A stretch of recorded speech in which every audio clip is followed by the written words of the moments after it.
Good po sa inyong lahat. Ako po si Ira May Ibay at ito po ang aking presentasyon. Ang buod ng kwento. Nag-umpisa nang dumating ang mga bisita sa piging. Naroon na ang bagong kasal kasama si Doña Victorina. Nasa loob ng inambulwagan si Padre Salvi, pero ang general ay hindi pa dumarating. Nakita na rin ni Basilio si Simon.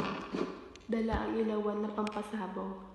Ng mga oras na yon, nag-iba ang pananaw ni Basilio at nais nang maligtas ang mga tao sa loob sa nakatakdang pasabog mula sa lampara. Ngunit hindi siya pinapasok dahil sa madulas niyang anyo.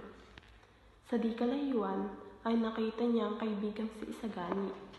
Dali-daling umalis ang binata mula sa usapan dahil naisip si Paulita.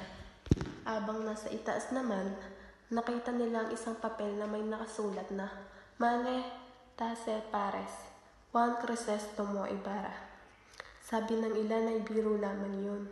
Ngunit nangangamba na ang ilan na nagaganti si Ibarra. Sinabi ni Don Custodio na baka lasunin sila ni Ibarra, kaya binitawan nila ang kasangkapan sa pagkain. Nawalan naman ng ilaw ang lampara.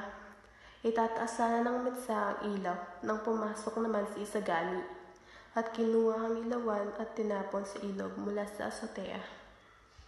Narito naman ang mga tala sa litaan sa El Filibustrismo, Kabanata 35. Piging, salo-salo o handaan. Kromo, larawan o litrato. Alinlangan, pag-aatubili o pagdududa. Iligtas, sagipin, ihaon sa panganib. Tanod, bantay, tagapagbantay. Itsura, hanyo. Utusan, alipin o taong nagtatrabaho. Narito naman ang mga tauhan.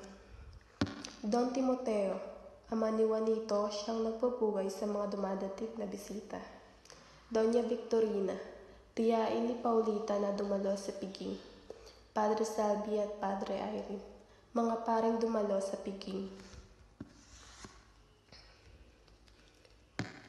Basilio, kasabwat ni Simon na nasa labas ng bahay at nagmamasid sa mga nangyayari. Simon, ang may daladalang ilawan sa piging. Isagani, nakausap ni Basilio at sinabihan niyang lumayo. Juan Crisostomo Ibarra, nabanggit ang kanyang pangalan dahil sa sulat na natagpuan sa loob ng bahay. Don Custodio, nagbigay ng interpretasyon na sa sulat na natagpuan sa loob ng bahay. At yun lamang po, maraming salamat sa pakikinig.